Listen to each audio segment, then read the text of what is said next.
ಹೆಸರು ಸುಷ್ಮಾ ಅಂತ. Union bank ವಿಟೆಕ್ agency ಕಡೆಯಿಂದ ಆಧಾರ್ ಆಪರೇಟರ್ ಕೆಲಸ ಮಾಡ್ತಾ ಇದ್ದೆ. 5 ತಿಂಗಳಿಂದ ಕೆಲಸ ಮಾಡಿದ್ದೀನಿ. 5 ತಿಂಗಳದ್ದು ಸ್ಯಾಲ್ರಿ ಕೊಟ್ಟಿಲ್ಲ. ಅಲ್ಲಿ ಸ್ಯಾಲ್ರಿ ಕೇಳಿದ್ದಕ್ಕೆ ಕೆಟ್ಟ ಮಾತುಗಳಿಂದ ಬೈದಿದ್ದಾರೆ. ಮತ್ತು ನಾವು ಅಲ್ಲಿ ಕೆಲಸಕ್ಕೆ ಜಾಯ್ನ್ ಆಗಬೇಕು ಅಂತ 40,000 ಕೊಟ್ಟಿದ್ದೀವಿ ಅವ್ರಿಗೆ. ಮತ್ತು ಕಿಟ್ಟಿಗೆಲ್ಲ 48,000 ಇನ್ವೆಸ್ಟ್ ಮಾಡಿದ್ದೀವಿ. ಈಗ ಅವರು ಸ್ಯಾಲ್ರಿನೂ ಕೊಡ್ತಾ ಇಲ್ಲ, ಕೆಲಸನೂ ಇಲ್ಲ ಅಲ್ಲಿ ನಮಗೆ. ಕೆಲಸ ಮಾಡಿ ಅವ್ರು ಏನು ಹೇಳ್ತಾ ಇದ್ದಾರೆ ಅಂದರೆ, ನಮ್ಮದು ID ಬ್ಲಾಕ್ ಮಾಡಿಬಿಟ್ಟಿದ್ದಾರೆ. ID ಬ್ಲಾಕ್ ಮಾಡಿ ಈಗ ಬೇರೆ ಆಪ್ರೇಟ್ರನ್ನ ಅಲ್ಲಿ ತಂದು ಕೂರಿಸಿದ್ದಾರೆ. ನಾವು ಕೇಳಿದ್ರೆ ನಿಮ್ಮ ID ಬ್ಲಾಕ್ ಆಗಿದೆ, ನೀವು ಕೆಲಸ ಮಾಡೋಂಗಿಲ್ಲ ಅಂತ ಹೇಳ್ತಾ ಇದ್ದಾರೆ. ನಮ್ಮ ID ಬ್ಲಾಕ್ ಆಗಬೇಕು ಅಂದರೆ ನಮಗೆ ಮೇಲು ಏನು ಬಂದಿಲ್ಲ, ಅವ್ರ ಕಡೆಯಿಂದನೇ ಲಾಕ್ ಮಾಡಿ ಈಗ ನಿಮ್ಮ ID ಲಾಕ್ ಆಗಿದೆ ಅಂತ ಹೇಳ್ತಾ ಇದ್ದಾರೆ ಅವರೇ.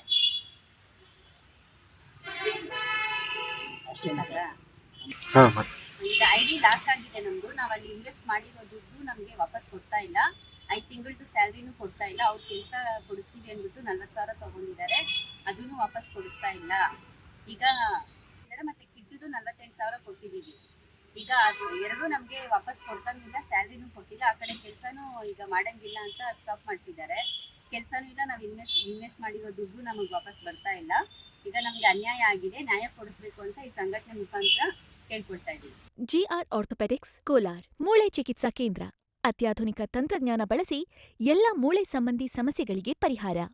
ಜಾಯಿಂಟ್ ರಿಪ್ಲೇಸ್ಮೆಂಟ್, ಸ್ಪೋರ್ಟ್ಸ್ ಸಂಬಂಧಿ ಸಮಸ್ಯೆಗಳು, ಮೂಳೆ ಮುರಿತ, ಸ್ಪೈನ್ ಶಸ್ತ್ರಚಿಕಿತ್ಸೆಗಾಗಿ ನುರಿತ ಮೂಳೆ ತಜ್ಞರನ್ನು ಸಂಪರ್ಕಿಸಲು 7022523255ಕ್ಕೆ ಹಿಂದೆ ಕರೆ ಮಾಡಿ. ಈಗೇನು ಅವ್ರು ಹೇಳ್ದಂಗೆ ಸುಮಾರು ಜೂನ್ ತಿಂಗಳಲ್ಲಿ ಕೆಲಸಕ್ಕೆ ಸೇರ್ಕೋತಾರೆ. ಸುಷ್ಮಾನು ಯೂನಿಯನ್ ಬ್ಯಾಂಕ್ ಆಫ್ ಇಂಡಿಯಾದಲ್ಲಿ ಕೆಲಸಕ್ಕೆ ಸೇರ್ಕೋತಾರೆ. ಆಧಾರ್ ಆಪರೇಟರ್ ಹುದ್ದೆ ಖಾಲಿ ಇದೆ ಅಂತ ಅವ್ರ ಸ್ನೇಹಿತರು ಯಾರು ಹೇಳಿದಾಗ ಅಲ್ಲಿ ಕೆಲಸಕ್ಕೆ ಸೇರ್ಕೋತಾರೆ. ಕೆಲಸ ಕೊಡಿಸ್ತೀನಿ ಅಂದ್ಬಿಟ್ಟು ಸುಮಾರು 30,000 ರೂಪಾಯಿ ಇವನು ವಿಟೆಕ್ ಏಜೆನ್ಸಿ ಸಂತೋಷ ದುಡ್ಡು ತಗೋತಾನೆ. ತಗೊಂಡಾದ್ಮೇಲೆ ಕಿಟ್ ಬೇಕು, ಕಿಟ್ಟೆಲ್ಲ ಕೊಡ್ಬೇಕಾಗುತ್ತೆ, ನೀವು ತಗೋಬೇಡಿ, ನಾವೇ ಕೊಡಿಸ್ತೀವಿ, ನಮ್ಗೆ ದುಡ್ಡು ಹಾಕಿ ಅಂತ ಹೇಳ್ತಾರೆ. ಅದಕ್ಕೆ ಸಂಬಂಧಪಟ್ಟಂಗೆ ಇವರು ದುಡ್ಡು ಹಾಕಿರೋದು ಯಾವ ತಿಂಗಳಲ್ಲಿ? ಜೂನ್ ತಿಂಗಳಲ್ಲಿ 22,000. ಅದಾದಮೇಲೆ ಮತ್ತೆ ಇನ್ನು ಅದೇ ಮೇ ತಿಂಗಳಲ್ಲಿ ಒಂದ್ಸರಿ ಅಂದರೆ ನೀವು ನನಗೆ ಅಡ್ವಾನ್ಸ್ ಆಗಿ ದುಡ್ಡು ಕೊಡಬೇಕು ಅಂತ ಹೇಳಿದಾಗ 10,000, ಮತ್ತೆ 5,000 ಈ ರೀತಿ ದುಡ್ಡು ಹಾಕ್ಸ್ಕೊತಾ ಇರ್ತಾನೆ. ಏನೋ ಇವ್ರಿಗೆಲ್ಲೋ ಒಂದು ಆಸೆ ಅಲ್ವಾ, ಆಧಾರ್ ಆಪರೇಟರ್ ಕೆಲಸ ಸಿಕ್ಕಿದ್ರೆ ಏನೋ ಒಂದು 4 ಕಾಸು ಸಂಪಾದನೆ ಮಾಡ್ಕೋಬೋದು ಅನ್ನೋದು ಅವರ ಮನಸ್ಥಿತಿ. ಅಷ್ಟು ಬಿಟ್ಟರೆ ಬೇರೆ ಏನೂ ಇಲ್ಲ. ಇವತ್ತಿನ ಕಾಲದಲ್ಲಿ ಏನಾಗಿದೆ, ಈ ಲಂಚಕೋರರು ವಂಚಕೋರರು ಜಾಸ್ತಿ ಆಗಿರೋದ್ರಿಂದ ನಮ್ಮ ಕರ್ನಾಟಕ ರಾಜ್ಯದಲ್ಲಿ ಇಂಥ ವಂಚಕರು ಜಾಸ್ತಿ ಆಗ್ತಾನೆ ಇದ್ದಾರೆ. ಹಾಗಾಗಿ ಜಯ ಕರ್ನಾಟಕ ಜನಪರ ವೇದಿಕೆ ಸಂಘಟನೆ ಒತ್ತಾಯ ಮಾಡ್ತಿರೋದೇನಪ್ಪ ಅಂದರೆ, ಸಂಬಂಧಪಟ್ಟ ಇಲಾಖೆಗೆ ಅಂದರೆ ಯೂನಿಯನ್ ಬ್ಯಾಂಕ್ ಮ್ಯಾನೇಜರ್ಗೆ ಅರ್ಜಿ ಕೊಟ್ಟಿದ್ದೀವಿ, ಪೊಲೀಸ್ ಸ್ಟೇಷನ್ಗೆ ಅರ್ಜಿ ಕೊಟ್ಟಿದ್ವಿ, 5 ತಿಂಗಳ ಸಂಬಳ ಹೋಲ್ಡ್ ಮಾಡಿರೋದ್ರಿಂದ ಕಾರ್ಮಿಕ ಇಲಾಖೆಗೆ ಅರ್ಜಿ ಕೊಟ್ಟಿದ್ದೀವಿ ಸಂಘಟನೆ ಕಡೆಯಿಂದ. ಏನು ಇವತ್ತು ಇವ್ರು ಹೇಳ್ದಾಗೆ 5 ತಿಂಗಳಿಂದ ಕೆಲಸ ಮಾಡಿಸ್ಕೊಂಡು ನಿಮಗೆ ಭ್ರಮೆ ಅನಿಸ್ಬೋದು, 5 ತಿಂಗಳ ಕೆಲಸ ಮಾಡಿದ್ರೆ ಯಾಕೆ ಕೇಳಿಲ್ಲ ಅಂತ. ಅವನು ಯಾವ್ದಾದ್ರು ಪ್ರಾಮಿಸ್ ಮಾಡ್ತಾ ಇದ್ದ ಅಂದರೆ ಮುಂದಿನ ತಿಂಗಳು ಕೊಡ್ತೀನಿ ಅಂತ ಹೇಳ್ಕೊಂಡು 5 ತಿಂಗಳ ಕೆಲಸ ಮಾಡಿಸಿದ್ದಾನೆ. ಆಮೇಲೆ ಕೆಲವೊಂದು ಮಾತನ್ನ ಮಾತಾಡಿದಾಗ ನನಗೆ ಈ ಥರ ಬೈದಿದ್ದಾನೆ ಅಂತಂದಾಗ ಸ್ವತಃ ನಾನೇ ಫೋನ್ ಮಾಡ್ತೀನಿ ವಿಟೆಕ್ ಏಜೆನ್ಸಿ ಸಂತೋಷನ್ ಅವನಿಗೆ, ಯಾಕಪ್ಪ ಹೆಣ್ಮಕ್ಳಿಗೆ ಈ ಥರ ಎಲ್ಲ ಮಾತಾಡ್ತೀನಿ ಅಂದರು. ನನ್ನ ಹತ್ರ ಕೂಡ ಒಂದು ಸ್ವಲ್ಪ ಗಂಟಾಘೋಷವಾಗಿ ಬೇರೆ ರೀತಿಯಲ್ಲೇ ಮಾತಾಡ್ದ. ಅವ್ನು ಪಾಠ ಬುದ್ಧಿ ಕಳಿಸಿದೀವಿ ನಾವು, ಅದು ಬೇರೆ ವಿಚಾರ. ಈ ರೀತಿ ಮಾತಾಡಬಾರ್ದು ಹೆಣ್ಮಕ್ಳ ಹತ್ರ, ಕರೆಕ್ಟಾಗಿ ಮಾತಾಡೋದನ್ನ ಕಲ್ತ್ಕೊ. ಇನ್ನೊಬ್ಬ ಏಜೆನ್ಸಿಯವನು ಈ ಥರ ಏನೋ ಇಡೀ ಕರ್ನಾಟಕದಲ್ಲಿ ಅವನೇನು ಹೇಳ್ತಾನೆ, ಇಡೀ ಕರ್ನಾಟಕದಲ್ಲಿ ಯೂನಿಯನ್ ಬ್ಯಾಂಕ್ ಆಫ್ ಇಂಡಿಯಾದಲ್ಲಿ ನನ್ನ ಅಂಡರ್ಲೇ ಕೆಲಸ ಮಾಡಬೇಕು, ನೋಡೋಣ ಆಗಲಿ, ಹಂಗೆ ಏನೋ ಮಾತುಗಳನ್ನ ಬೆರೆಸ್ಕೊಳ್ಳೋಂಥದ್ದನ್ನು ಮಾಡ್ತಾನೆ. ನಾವು ಸಂಘಟನೆ ಒತ್ತಾಯ ಮಾಡೋದೇನಪ್ಪ ಅಂತಂದರೆ, ಈಕೆಗೆ ಏನೇ ನಾನು 30,000 ದುಡ್ಡು ತೊಗೊಂಡಿದ್ದಾನೆ ಕೆಲಸ ಕೊಡಿಸ್ತಾನೆ ಅಂತ, ಅದಾದಮೇಲೆ 40,000 ರೂಪಾಯಿ ಕಿಟ್ಕನ್ ತೊಗೊಂಡಿದ್ದಾನೆ, ಜೊತೆಲಿ 5 ತಿಂಗಳು ಕೆಲಸ ಮಾಡಿಸ್ಕೊಂಡು ಸಂಬಳ ಕೊಡಲಿಲ್ಲ. ಇದರ ವಿರುದ್ಧವಾಗಿ ಇಷ್ಟೆಲ್ಲ ಇಲಾಖೆಗಳಿಗೆ ದೂರು ಕೊಟ್ಟಿದ್ವಿ. ನಮಗೆ ಪೊಲೀಸ್ ಇಲಾಖೆಯವರು ನ್ಯಾಯ ಒದಗಿಸ್ಕೊಡ್ತೀವಿ ಅಂತ ಭರವಸೆ ಕೊಟ್ಟಿದ್ದಾರೆ. ಅದೇ ರೀತಿ ಕಾರ್ಮಿಕ ಇಲಾಖೆಯೂ ಭರವಸೆ ಕೊಟ್ಟಿದ್ದಾರೆ. ಸಂಬಂಧಪಟ್ಟ ಯೂನಿಯನ್ ಬ್ಯಾಂಕ್ ಮ್ಯಾನೇಜರ್ ಕೂಡ ನಾನೇ ಹೋಗಿ ಸ್ವತಃ ಮಾತಾಡಿದ್ದೀನಿ, ಹಿಂಗಾಗಿದಲ್ಲ ಏನು ಮಾಡಬೇಕು ಅಂತ. ಈಗ ಇವರಿಗೆ ಒಂದು ವೇಳೆ ಇವ್ರ ID ಬ್ಲಾಕ್ ಮಾಡಬೇಕು ಅನ್ನೋದೇ ಆದರೆ ಅಧಿಕೃತ ವೆಬ್ಸೈಟಿಂದ ಅಂದರೆ ಆಧಾರ್ ವೆಬ್ಸೈಟಿಂದ ಇವರಿಗೆ ಒಂದು ಮೇಲ್ ಬರುತ್ತೆ, ನಿಮ್ಮ ID ಈ ಥರ ಬ್ಲಾಕ್ ಆಗಿದೆ ಅಂತ. ಯಾಕೆ ಬ್ಲಾಕ್ ಆಗುತ್ತಪ್ಪ ಅಂತಂದರೆ, ಇವರು ಮಾಡೋದ್ರಲ್ಲಿ ರಿಜೆಕ್ಷನ್ ಏನೋ ಜಾಸ್ತಿ ಆಗಿ ಹೆಚ್ಚಾಗಿ ಹೋದ ಮೇಲೆ ಇವ್ರ ID ಬ್ಲಾಕ್ ಮಾಡ್ತಾರೆ, ಆಧಾರವರೇ ಬ್ಲಾಕ್ ಮಾಡ್ತಾರೆ. ಆವಾಗ 1 ವರ್ಷ ಇವ್ರಿಗೆ ಕೆಲಸ ಮಾಡೋಕ್ಕಾಗಲ್ಲ. ಇವ್ರು ಕೆಲಸಕ್ಕೆ ಸೇರ್ಕೊಂಡೆ 5 ತಿಂಗಳಾಯಿತು. ಅವನು ಬೇಕಂತಾನೆ ನೋಡಿ ಇಲ್ಲಿ ಕ್ಲಿಯರಾಗಿ ತೋರಿಸ್ತಿದ್ದಾರೆ, ಏಜೆನ್ಸಿನೇ ಬ್ಲಾಕ್ ಮಾಡಿದ್ದಾನೆ ID ಅಂತ. ಯಾರೋ ಈ ಸಂತೋಷ್ ಅನ್ನೋನು.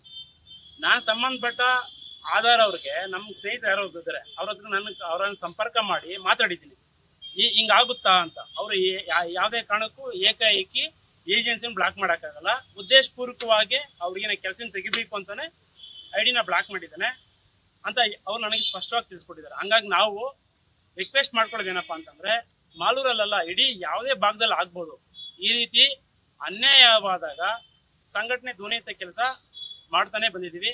ಇದು ಇವಾಗಲೂ ಕೂಡ ಮಾಡ್ತಾ ಇದ್ದೀವಿ. ಹಂಗಾಗಿ ನಿಮಗೆ ಎಚ್ಚರಿಕೆ ಕೊಡ್ತಿದ್ದೀವಿ, ಯಾರಿದ್ದೀಯಾ ನೀನು ಬಿಟೆಕ್ ಏಜೆನ್ಸಿ ಸಂತೋಷ್ ಅನ್ನೋನು, ಈ ಹುಡುಗಿಗೆ ಕೆಲಸ ಆದರೂ ವಾಪಸ್ ಕೊಡು, ಇಲ್ಲ ಐ ಡಿ ಬ್ಲಾಕ್ ಮಾಡಿದ್ಯಾ ಐ ಡಿ ಅನ್ಬ್ಲಾಕ್ ಮಾಡಿ ಮತ್ತೆ ಅದ್ರ ಕೆಲಸ ಆದ್ರೂ ಕೊಡಿಸು. ಇಲ್ಲ ಅಂತಂದ್ರೆ ಅವ್ರಿಗೆ ಏನು ದುಡ್ಡು ತಗೊಂಡಿದ್ಯಾ, 5 ತಿಂಗಳ ಸಂಬಳ, 30,000 ರೂಪಾಯಿ ಕಿಟ್ಗೆ ಮತ್ತೆ 40,000 ರೂಪಾಯಿ ಉದ್ಯೋಗ ಅಂತ ತಗೊಂಡಿದ್ಯಾ, ಆ ದುಡ್ಡನ್ನು ವಾಪಸ್ ಕೊಡಬೇಕು. ಇಲ್ಲ ಅಂದ್ರೆ ಯಾವುದೇ ರೀತಿ ಕೂಡ ನಿನ್ನ ಅಂಡರಲ್ಲಿ ಎಲ್ಲಿ ಕೆಲಸ ಮಾಡ್ತೀಯೋ ಅಲ್ಲೆಲ್ಲ ಕೂಡ ನಾವು ಮುತ್ತಿ ಹಾಕ್ತೀವಿ. ಇದನ್ನ ಎಚ್ಚರಿಕೆ ಕೊಡ್ತಾ ಇದ್ದೀನಿ. ಮುತ್ತಿ ಹಾಕುವಂಥ ಕೆಲಸ ಖಂಡಿತವಾಗಿ ಮಾಡೇ ಮಾಡ್ತೀವಿ. ಜಯ ಕರ್ನಾಟಕ ಜನಪರ ವೇದಿಕೆ ಶ್ರೀತ ಬಿ ಗುಣರಂಜನ್ ಶೆಟ್ಟಿ ಸಂಸ್ಥಾಪಕರು ಅವರ ನೇತೃತ್ವದಲ್ಲೇ ಎಲ್ಲ ಕಡೆ ನಾವು ಮುತ್ತಿ ಹಾಕುವಂಥ ಕೆಲಸನ ಮಾಡೇ ಮಾಡ್ತೀವಿ. ಇದು ನಿನಗೆ ಎಚ್ಚರಿಕೆ ಕೊಡ್ತಾ ಇದ್ದೀವಿ. ದಯವಿಟ್ಟು ಈ ಆಧಾರ್ ಸಂಬಂಧಿಸಿದ ಯಾವುದೇ ಸಮಸ್ಯೆ ಇದ್ರೂ ಕೂಡ ನೀವು ನೇರವಾಗಿ ನಮ್ಮಲ್ಲಿ ಹೇಳಿ ಈ ಥರ ಸಮಸ್ಯೆ ಆಗಿದೆ ಅಂತ. ಇದೇ ಅಂತಲ್ಲ, ಮಾಲೂರು ಕೆಲವು ಭಾಗಗಳಲ್ಲಿ ಆಗ್ತಾ ಇದೆ, ನಮ್ಮ ಗಮನ ಕೂಡ ಬಂದಿದೆ. ನಾವೆಲ್ಲ ಅವ್ರಿಗೆ ಹೊಟ್ಟೆ ಪಡೆ ಏನೋ ಮಾಡ್ಕೊಂಡು ಏನು ಸುಮ್ಮನೆ ಇದ್ದೀವಿ ಅಷ್ಟೇ. ಅಷ್ಟು ಬಿಟ್ರೆ ಅವ್ರು ಹೊಟ್ಟೆ ಮೇಲೆ ಹೊಡಿಬೇಕು ಅನ್ನೋದು ಉದ್ದೇಶ ಅಂತ ನಮ್ಗಂತೂ ನಿಜವಾಗ್ಲೂ ಇಲ್ಲ. ಹಾಗಾಗಿ ಈಗ ಏನು ಅನ್ಯಾಯ ಆಗಿದೆ, ದುಡ್ಡು ತಗೊಂಡು ಮೋಸ ಮಾಡಿದ್ದೀನಿ, ನೀನು ವಂಚಕ ಇದೆಯಾ ಸಂತೋಷ್ ಅನ್ನೋನು, ಆ ಹುಡುಗಿಗೆ ಹಣವನ್ನು ಹಿಂದಿರುಗಿಸ್ಬೇಕು. ಇಲ್ಲ ಅಂತಂದ್ರೆ ಮುಂದಿನ ತಿಂಗಳಲ್ಲಿ ಎಲ್ಲ ತಾಲೂಕು ಮಟ್ಟದಿಂದ ಒಂಥರ ಉಗ್ರವಾದ ಹೋರಾಟ ಕಿಳಿಬೇಕಾಗುತ್ತೆ. ಈ ಒಂದು ಚಿಕ್ಕ ವಿಚಾರ ಇಟ್ಕೊಂಡು ಹೋರಾಟ ಮಾಡಿಸ್ಕೊಳ್ಳೋಂಥದ್ದು ಅವಶ್ಯಕತೆ ಇಲ್ಲ. ಆದರೂ ಕೂಡ ಯಾಕಂದ್ರೆ ಅನ್ಯಾಯ ಆಗಿದೆ, ಸುಮ್ಮನೆ ಕೊಡಲ್ಲ ಯಾರು ದುಡ್ಡು. ಇವತ್ತು 100 ರೂಪಾಯಿ ಕೊಡಂದ್ರೂ ಹಿಂದೆ ಮುಂದೆ ನೋಡೋಂಥ ಕಾಲ ಇವತ್ತು. ಹಂಗಿರ್ಬೇಕಾದ್ರೆ ಏನೋ ಆಕೆ ಪಾಪ ಸಂಪಾದನೆ ಮಾಡ್ಕೋಬೋದು, ಒಂದು 30,000 ದುಡ್ಡು ಕೊಟ್ರೆ ನಾವು ಎಲ್ಲೋ ಒಂದು ಕಡೆ ಕುತ್ಕೊಂಡು ಸಂಪಾದನೆ ಮಾಡ್ಬೋದು ಅನ್ನೋ ಅವರು ಉದ್ದೇಶ ಇಟ್ಕೊಂಡು ದುಡ್ಡು ಕೊಟ್ಟಿದ್ದಾರೆ. ಹಂಗಾಗಿ ಆ ಹುಡುಗಿಗೆ ಹಣವನ್ನು ಹಿಂದಿರುಗಿಸು. ಇಲ್ಲ ಅಂತಂದ್ರೆ ಅಲ್ಲಿ ಕೆಲಸ ಆದರೂ ಕೊಡಿಸು. ಐಡಿ ಯಾಕೆ ನೇರವಾಗಿ ಯಾರು ಅಷ್ಟೇ ನಾವು ಕೇಳ್ಕೊಂಡಿದ್ದೀವಲ್ಲ, ಬ್ಲಾಕ್ ಮಾಡೋಂಗೇ ಇಲ್ಲ, ಬ್ಲಾಕ್ ಮಾಡೋಕ್ಕೆ ಕೂಡ ಆಗೋದು ಇಲ್ಲ. ಆದರೆ ಇವ್ನು ಯಾವ ರೀತಿ ಬ್ಲಾಕ್ ಮಾಡಿಸಿದಾನೋ ನನಗಂತೂ ಗೊತ್ತಾಗ್ತಲ್ಲ. ಹಂಗಾಗಿ ದಯವಿಟ್ಟು ಆದಷ್ಟು ನಿಮ್ಮ ಮಾಧ್ಯಮದ ಬೆಂಬಲದೊಂದಿಗೆ ಈಗ ನ್ಯಾಯ ಸಿಗಬೇಕು ಅನ್ನೋದು ನಮ್ಮ ಒತ್ತಾಯ ಅಷ್ಟೇ.